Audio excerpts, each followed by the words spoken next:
Thank you for joining me. On today's episode of Bible Blueprint of the Old Testament, we are looking at the book of Micah. Now, Micah is 33rd in the order of the Old Testament.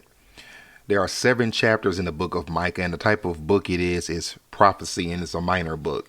An overview in the book of Micah. Micah prophesied at the same time as Isaiah and Hosea during the tragic years surrounding the Assyrian invasion of Israel. Micah's earlier prophecies concern judgment of the kingdoms of Israel and Judah for idolatry. His later prophecies concern the future kingdom Jesus speaks of during his ministry. Now, the book of Micah was written between 735 and 710 BC. The time period covered 722 BC to the end of days, and the author is the prophet Micah. Now, there are 4 sections to the book of Micah. Number 1, judgment of Israel. We see this in chapter 1.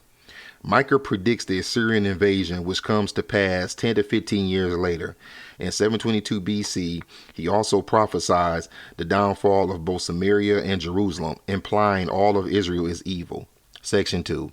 Israel's crimes named, leaders called out. We see this in chapters 2 to 3. Micah names many crimes of Israel, including fraudulently seizing property, robbery, and silencing God's prophets. Micah shares the grief of the impending destruction, but also God's promise of restoration in the end. Section 3, future hope. We see this in chapters 4 to 5.